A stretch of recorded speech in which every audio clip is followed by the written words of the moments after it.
About a Mountain is a 2010 non-fiction American essayist John Agata.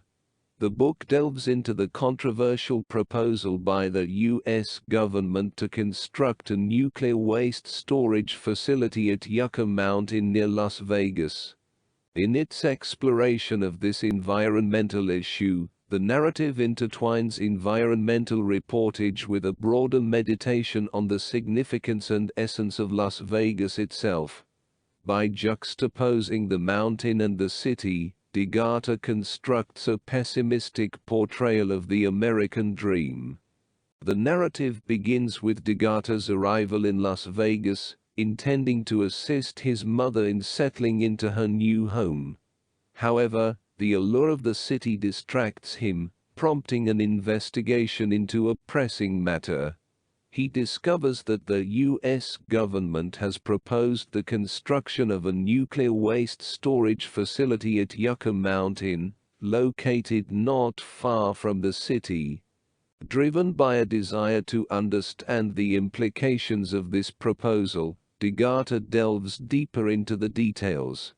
He learns that the facility is designed to house highly radioactive waste, and must remain secure for an astonishing 10,000 years.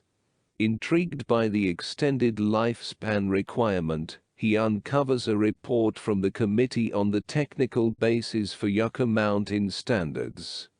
This report suggests an even more staggering time frame, stating, considering the potential for harmful exposures several 100,000 years post-closure, we recommend establishing a time frame on the order of 1,000,000 years or more.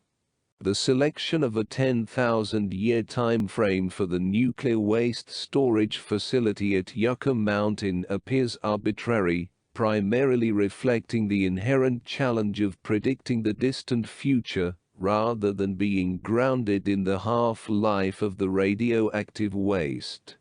The uncertainty extends to whether human civilization will endure for such an extended period. 10,000 years ago, there was no written language or established civilization.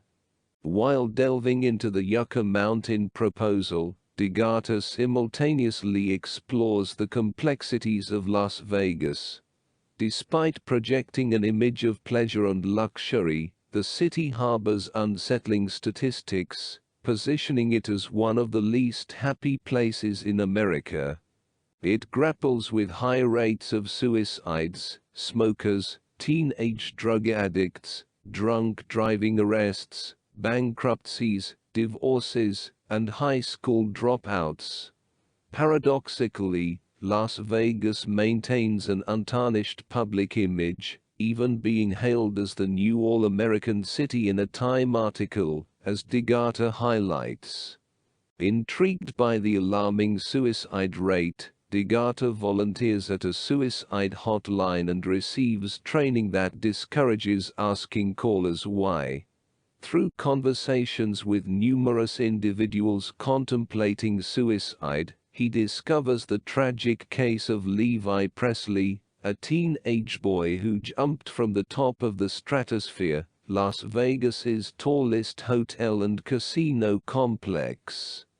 Convinced that he may have spoken to Presley before his death, Agata becomes fixated on unraveling the why behind the young boy's decision, engaging with Presley's friends and family in an attempt to comprehend the motivations behind this tragic event.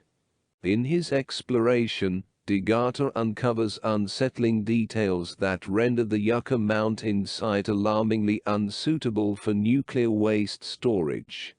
Positioned on a geological fault line with porous rock and lacking a non-hazardous access route, the site becomes a potential disaster waiting to unfold over a 10,000-year timescale. Agata argues that, given these inherent risks, proceeding with such a plan amounts to a perilous act of national suicide.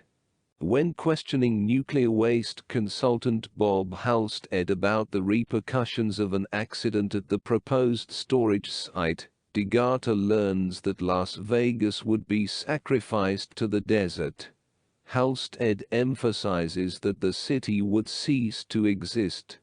For Agata, who has immersed himself in the intricacies of the city, this declaration is profound. He catalogues the city's elements: traffic lamps, bulbs, posts, sidewalks, concrete curbs, newspaper stands, call girl ads, highlighting the potential loss. Yet, on a 10,000-year timescale, the likelihood is that these elements would be lost anyway, whether due to a nuclear accident or the passage of time. The culmination of the book revolves around a critical flaw in the Yucca Mountain proposal. Not only must the site itself remain secure for a minimum of 10,000 years, but the warning system must also endure for the same duration. This presents a complex challenge because language evolves, and even symbolic representations may become indecipherable over time. The book prompts contemplation on the durability of communication systems in the face of linguistic shifts, emphasizing the profound difficulties associated with safeguarding future generations from the long-term risks of nuclear waste.